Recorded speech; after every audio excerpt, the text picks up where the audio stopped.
Assalamualaikum warahmatullahi wabarakatuh. Pemirsa Aswaja yang dirahmati oleh Allah, berada dimanapun Anda, kita disambungkan oleh hati dan oleh TV yang sangat luar biasa ini dikelola oleh anak-anak muda yang kreatif.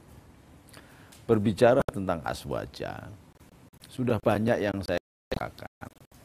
Kembangannya bagaimana? Aswaja itu sendiri merupakan satu kembangan dari sikap politik dan sikap amaliyah, kemudian sikap para ulama Jawa, khususnya yang dipimpin pada generasi pertama oleh Rakholil Bangkalan yang kemudian merestui kepada santri-santrinya, diantaranya Hadratus Syekh Hasyim Asy'ari, Kiai Bisri Samsuri, Kiai Wahab Hasbullah, kemudian kiai-kiai ulama-ulama besar yang lainnya, sampai kemudian mengalami suatu bentuk perubahan dan yang sangat luar biasa. Karena apa?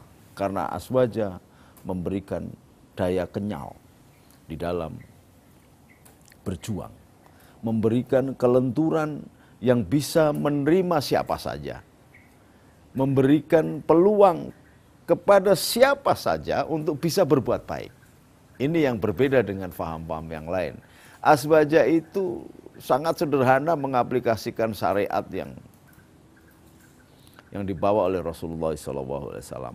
Jadi ada tataran ideal, ada tataran menengah, ada middle-nya lagi, nanti ada yang bahkan sampai untuk orang-orang tertentu yang baru mengenal Islam. Itu saya pernah diingatkan oleh ibu, yang penting rubuh-rubuh gedang nggak apa-apa, Gusti Allah itu mendengar.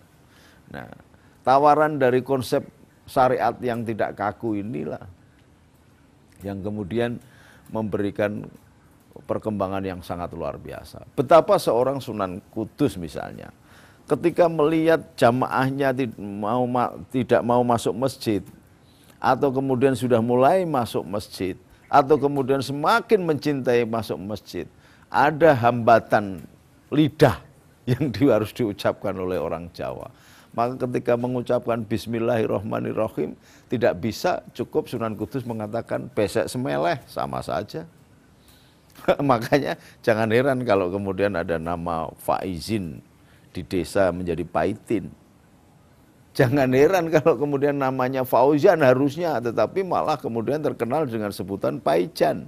Tidak masalah, bahkan sekelas wali yang namanya Sunan Geseng, itu ketika dia menyeberang lautan dan ketemu dengan Nabi Khidir, kemudian ditegur Nabi Khidir, Assalamualaikum, wahai Geseng, kamu mau kemana? Saya mau ke Mekah. Naik apa? Ya seperti yang kamu lihat, wahai Nabiullah Khidir, saya jalan kaki di atas air. Loh, wiridannya apa? Ya kayumu, ya kayuku. Bukan itu ya kayu, ya koyum. Bukan ya kayumu, ya kayuku. Enggak, dulu saya diwiridkan namanya ya kayumu, ya kayuku. Nah, karena memang Sunan Geseng itu disuruh bilang ya kayu, ya koyum, nggak bisa. Lidahnya sudah kaku, orang Jawa begitu. Maka kalau sampai nanti berziarah ke tanah Jawa di sepanjang pesisir Jawa, di situ ada namanya Syekh Asmoro Khondi, Syekh Samar Khondi menjadi Syekh Asmoro Kendi, udahlah terima aja, itu memang lidah Jawa begitu. Nah, sama dengan itu, ya kayumu ya kayuku, jadi sebenarnya kan ya kayu ya koyum, tetapi menjadi ya kayumu ya kayuku. Banyak hal, misalnya kayak Sunan Kalijogo menerapkan pelajaran tasawuf itu sejak Jawa, sejak dari kecil diajarkan tasawuf, tetapi dengan lidah Jawa. Dan enak, masuknya itu enak, tidak kemudian pakai pentungan harus masuk masjid, harus masuk Islam, kafir, bid'ah, macam-macam, musyrik. Enggak, diajarkan dolanan Jawa yang sangat sederhana. Sluku, sluku,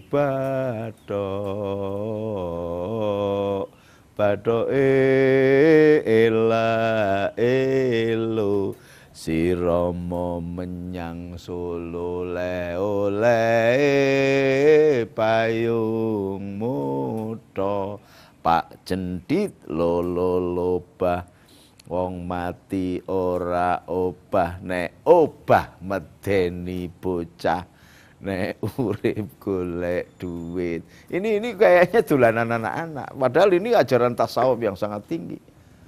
Usluku batnaka utawa usluku batnaka itu dari lidah Jawa dari sluku batok. Maknanya adalah cucilah tazkiyatul qulub, cucilah batinmu, batinuka. Batinuka mencuci itu dengan apa? Dengan la ilaha illallah. Sampai ke orang Jawa ya sluku batok la ilah. La ilaha illallah jadi la ilah, enggak masalah. Yang penting esensinya, jadi tidak ribut soal fasihnya. Kalau dicari fasihnya, orang Jawa susah untuk mengucapkan fasih. Nah kalau di Arab sana orang umur 3 tahun aja sudah Arab, sudah fasih bahasa Arab, karena memang orang Arab. Nah kalau orang Jawa nggak bisa. Nah ini Ahlussunnah wal Jamaah ini NU ini bisa menerima begitu karena apa? Berpegang bukan yang ngawur tapi berpegang pada satu rujukan la tudrikuhul absaru wa huwa yudrikul absara wa huwal latiful khabir. Allah itu mampu melihat pandangan-pandangan orang. Bahkan ditafsirkan oleh ulama-ulama Jawa seperti Gusmo, seperti Mbah Maimun Zubair atau Mbah Gunardo dulu almarhum Allahumma yarham, atau Simbah Gus Nur Salim Bahar Malang, itu dimaknai la tudrikul absar wa huwa yudrikul absar wa huwal latiful khabir sebagai satu kalimat Allah itu bisa melihat semut hitam yang berjalan di tengah malam gelap gulita di atas batu hitam. Jadi tidak kalimatnya yang kemudian yang harus dituntut fasih. Nah kalau kemudian baca Quran harus fasih. Kalau tidak fasih dosa, ini yang untuk orang-orang tertentu lah. Kalau untuk orang-orang yang khusus tidak fasih tidak apa-apa. Kenapa begitu? Coba bayangkan kalau hidungnya kerumpung misalnya. Itu baca Waduhawalaini saja mawanta kerombuka wa makola walalakhiratu khairulaka minal ula. Semuanya itu ambiguna, tidak ada artinya. Apa dia berdosa? Kalau berdosa sembelih saja. Nah ini Azwaja itu bisa memberi kesempatan bagi mereka yang tidak sempurna dengan kata-kata yang terbatas. Tetapi Allah faham apa yang dimaui hambanya. Jadi tidak harus kemudian begini, begitu, syariatnya harus begini, begitu. Enggak lah. Allah itu la yukallifullahu nafsan illa ma'ataha. La yukallifullahu nafsan illa wus'aha. La yukallifullahu nafsan illa ma'ataha. Tidak membuat susah. Semuanya dibikin sederhana. Maka ajaran tasawuf yang harusnya mencuci hati, cucilah hatimu. Ghusluku batnaka, batinuka. Batinuka la ilaha illallah. Cukup anak-anak kecil seluku batok elaelu. Si rumayah silu, si romo menyang Solo. Aman aja kalau bahasa Jawa itu romo ini pergi ke Solo. Si rumayah silu. Untuk mencari Allah itu perlu jembatan, tawasul. Maka tidak bisa kemudian kita seperti orang-orang Wahabi yang mengatakan, enggak usah pakai tawasulan langsung kepada Allah dan Nabi-Nya. Siapa yang kenal kita? Siapa yang kenal kita? Kita mau ketemu presiden aja susah kalau nggak ada hubungan dengan orang dalam. Ada orang dalam juga kalau nggak bayar juga susah. Ketua-ketua PBNU aja harus bayar, apalagi ketua presiden. Ini ketemu Gusti Allah sakarepe dhewe begitu enggak mungkin lah. Jadi harus pakai satu tata cara yang benar. Jadi harus dikenal dulu bahwa kita mengenal Allah iya, tapi siapa yang tahu dan siapa yang bisa menjamin bahwa Allah kenal kita? Saya kenal Pak Harto iya, tapi siapa yang bisa menjamin bahwa Pak Harto kenal saya? Nah ini harus ada mekanisme. Maka di situ kemudian Rasulullah mengatakan al ulama khulafatul anbiya. Ulama itu khalifahnya Nabi. Al ulama warasatul anbiya, ulama itu warisnya Nabi. Maka kamu coba berdekatan dengan ulama supaya kenal Nabi. Kalau sudah kenal Nabi, maka kenal Allah. Maka jumbuh dengan hadis man akrama aliman faqad akramani. Man akramani faqad akramallah. Yang barang siapa cinta kepada ulama, cinta kepada Nabi. Yang barang siapa cinta kepada Nabi, cinta kepada Allah. Ini kan gampang, itu disederhanakan dengan cukup siruma yaksilu. Siromo menyang Solo kalau orang Jawa bilang. Kalau Sunan Kalijaga bilang. Leolai payung moto. Ketika sudah ketemu atau mencari Allah, mencari jati diri, hakikatnya dan syariatnya, makrifatnya la ilaha illallah, fayamutu, kita harus mematikan diri kita. Itu tidak kayak bahasa Arab, wangel.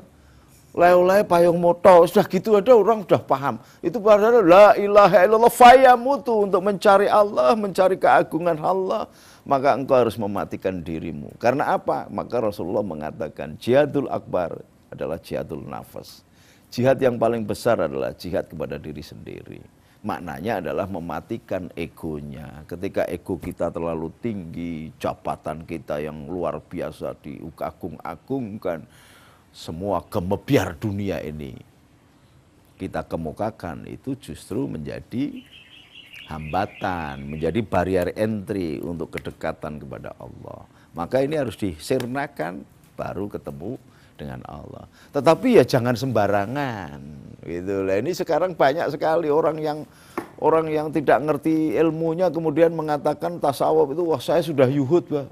Suatu saat saya ditemui sama teman saya yang kiai kebetulan. Gus, saya sudah yuhud, Gus. Mosek toh, sebentar. Yuhud itu maknanya apa? Enggak, saya betul-betul sudah yuhud. Kamu ini punya rumah berapa? Saya enggak punya rumah, Gus. Mobil berapa? Enggak punya mobil, naiknya sepeda motor aja kreditan.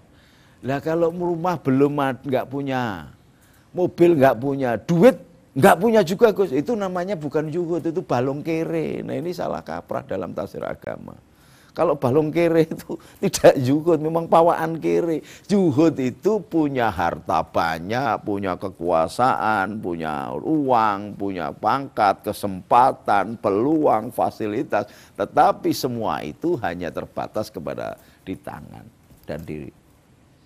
Tidak masuk ke dalam hati. Itu namanya yuhud. Itu yang dilakukan oleh Syekh Abdul Qadir Jailani radhiyallahu anhu. Dia memiliki kekayaan yang luar biasa, tapi dia tinggalkan semuanya untuk menarungkan jiwanya kepada Allah, memasrahkan dirinya kepada Allah, mencari ridha Allah. Dia kholwat 20 tahun. Nah, itu baru namanya yuhud. Itu pola-pola yang dilakukan oleh NU. Jadi NU itu tidak harus memiliki prasyarat, harus mengisi formulir, harus syariatnya begini, begitu, begono. Enggak usah. Pokoknya asal cinta kepada ulama, cinta kepada sejarahnya ulama sebagai bentuk manifestasi bahwa kecintaan seseorang itu mencintai ulama adalah mempelajari, mengambil itibar, pelajaran dari manakibnya, maka selesai sudah. Nonsen kalau Bung Karno mengatakan bangsa yang besar adalah bangsa yang mencintai pahlawannya. Bagaimana Anda semua bisa mengerti pahlawan-pahlawan Anda kalau mencintai pahlawan-pahlawan Anda kalau Anda tidak mempelajari sejarah. Sejarahnya pahlawan itu namanya manakib. Nah kalau manakib pun dikatakan bid'ah, itu kan edan-edanan banget tuh ini. Lalu kesampean ini belajar sejarah bangsa Indonesia jadi bid'ah. Sampean hafal siapa itu yang namanya Einstein, Thomas Alva Edison, James Watt, semua hafal sejarahnya bagaimana Nixon, hafal ini. Ketika kemudian ditanya manakibnya si Abdul Qadir Jailani bid'ah, itu gendeng mangan sabun orang yang mengatakan bid'ah begitu. Jadi nggak paham apa maknanya bid'ah itu. Wong manakib itu sejarah. Saya pun ketika anak cucu saya ditulis sejarahnya bahwa Gus Nuril begini, itu namanya manakib. Loh kok manakib berbid'ah itu bagaimana? Kita bisa mengenal risalahnya Rasulullah. Kita bisa mengenal sejarahnya Rasulullah. Itu dari mana kalau tidak membaca manakibnya? Nah, membaca sejarah itu namanya membaca manakib. Itulah yang dikatakan oleh orang-orang sebagai bid'ah. Nah, kemudian berjanji dianggap sebagai bid'ah. Wong yang namanya konsepsi zikir itu adalah eling. Eling itu namanya tidak pingsan, artinya sadar. Maka orang yang zikir itu orang yang sadar. Ketika dia membaca buku disebut zikir. Orang berangkat dari rumah bismillahirrahmanirrahim wala haula wala quwata illa billah itu zikir. Sampai kata dia pulang ke rumah kembali itu zikir. Ketika mendapatkan harta diberikan kepada istri namanya infak. Ketika sampean ini kameraman ini asbaja ini nyuting saya zikir karena apa? Berkaitan dengan Allah, menyadarkan, memberikan enlightenment, pencerahan kepada orang. Itu zikir. Jadi zikir itu semua kehidupan yang bermuara dari Allah dan kembali kepada Allah itu disebut zikir. Kalau Einstein mengatakan E sama dengan MC kuadrat, rumus kekekalan energi. Maka zikir itu adalah mendukung rumus kekekalan energi. Karena kita ini berasal dari energi. Maka energi yang kita keluarkan akan sama dengan energi yang kita dapat. Loh, ini dalam bahasa ayatnya dikatakan fama ya'mal misqala dzarratin khairan yarah wa man ya'mal misqala dzarratin syarra yarah. Jadi sederhana itu. Makanya nek ngajine ra patek jelas itu jadi akhirnya mung bid'ah, kafir, musyrik begitu. Pemirsa asbaja yang dirahmati oleh Allah.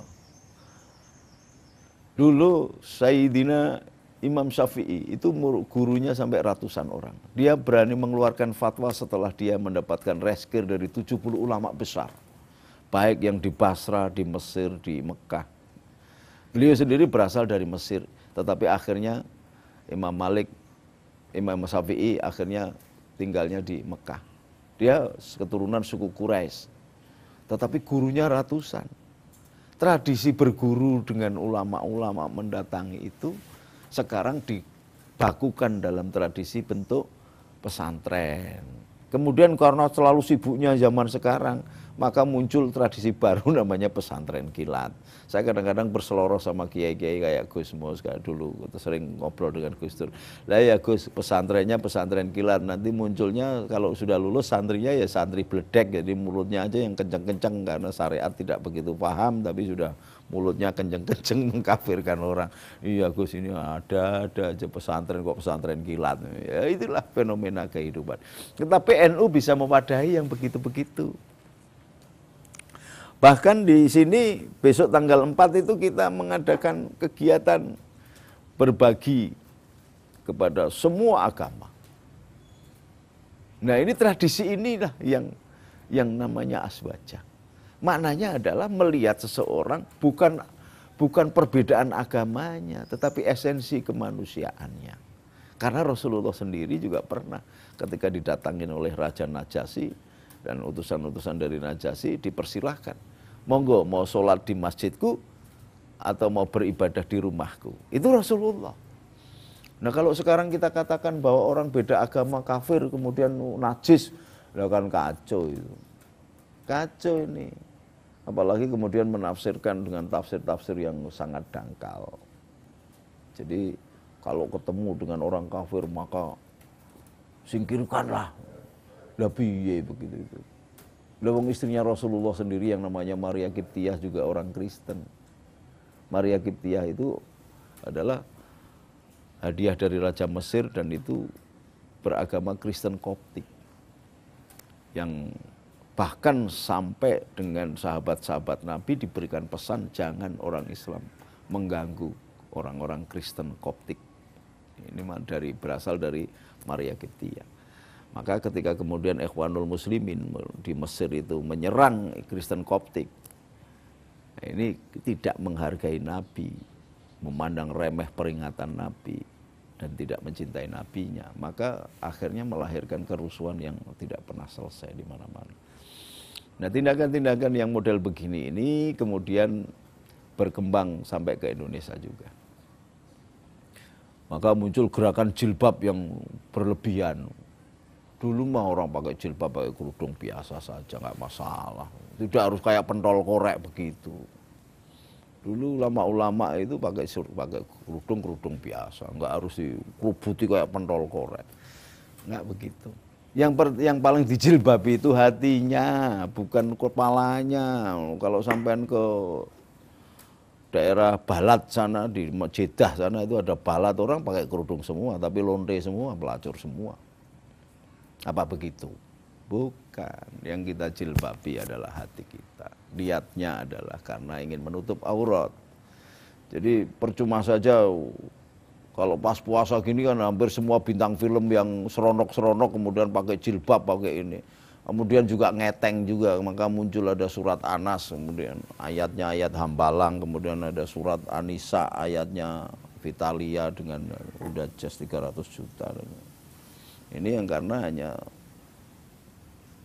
lambang-lambang saja.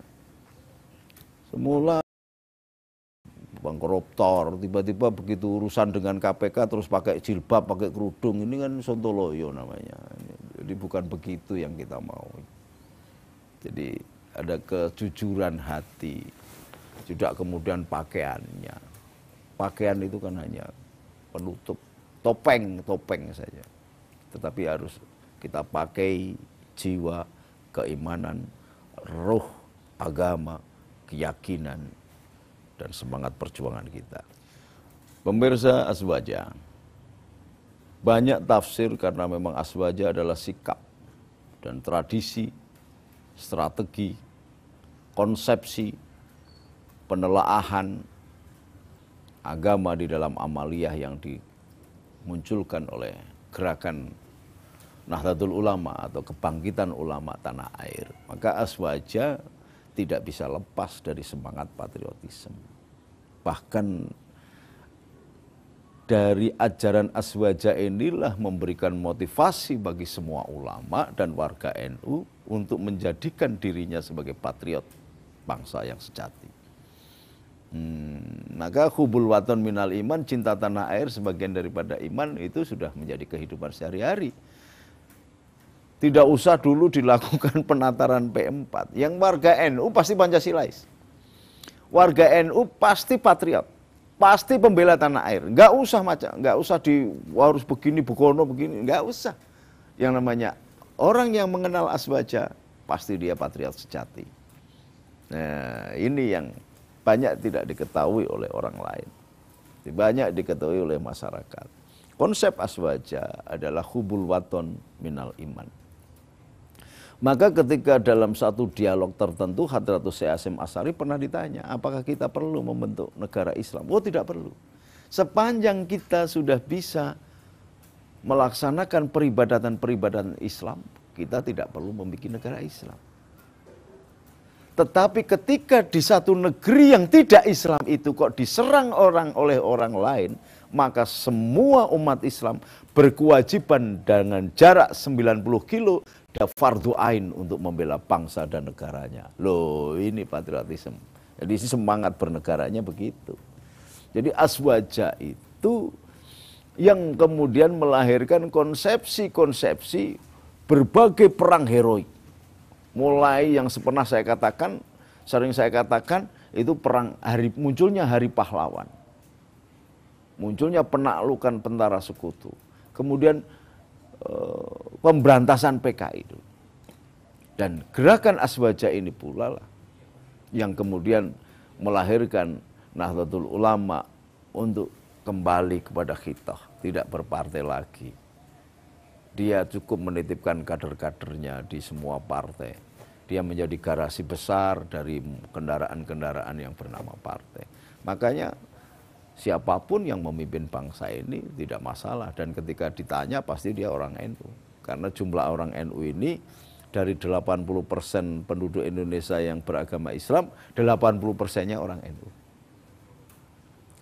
Maka kaitannya dengan Indonesia, seorang warga negara Indonesia comot sembarang itu pasti orang NU. Atau sekurang-kurangnya kayak di Betawi begini, orang saya bukan orang NU, tapi amal ibadahnya ala NU, ala Nahdliyah. Karena sudah kadung mengurat, mengakar. Nah, oleh sebab itu ketika NU berjuang supaya negeri ini menjadi damai, menjadi sejahtera, intinya apa? Intinya adalah ketika negaranya sejahtera itu, yang menikmati adalah orang NU. Nah, hubungannya apa dengan negara, dengan NU? Indonesia bisa berdiri ini karena konsepsi Aswaja. Didirikan oleh para patriot-patriot sejati yang melakukan pertemuan dan komitmen bahwa negara kesatuan Republik Indonesia adalah konsep final. Maka jangan coba-coba ketika ada satu kelompok yang lain ingin mengubah dasar negara ini, pasti akan berhadapan dengan NU. PKI berhadapan dengan NU. Kalau nanti HTI mau merubah dengan dasarnya, pasti akan berhadapan dengan NU. Atau siapapun saja yang akan merubah, akan berhadapan dengan NU. Orang NU sarungan kayak saya begini, cengas pecengis gitu. Tetapi begitu sudah terinjak harkat martabatnya, akan bangkit. Zaman dulu ketika Gus Dur yang sarungan begitu hehe begitu aja kok repot begitu, orang nggak memperkirakan bahwa Gus Dur memiliki kekuatan yang luar biasa kan. Kekuatannya adalah cinta. Khidmatur rijali sababul wisoli ila maula mawali. Kekuatan NU adalah kekuatan cinta. Kekuatan Gus Dur adalah kekuatan cinta. Dan warganya taklim muta'alim diajarkan kepada warganya bahwa mencintai ulama sama dengan mencintai Nabi. Mencintai Nabi sama dengan mencintai Allah. Maka ketika kita gerakkan dulu dengan pasukan berani mati, semua orang bergerak. Asbaja ini konsepsinya kesetiaan. Asbaja ini konsepsinya adalah cinta. Maka banyak ulama-ulama NU yang luar biasa, pintar-pintar, profesor doktor, tetapi tidak melakukan gerakan-gerakan yang sifatnya ekstrim, tapi menyapa bangsa dengan taman hati. Ini yang penting, menyapa bangsa dengan taman hati, bukan dengan kekerasan. Sampai ketemu lagi, pemirsa Aswaja. Assalamualaikum warahmatullahi wabarakatuh.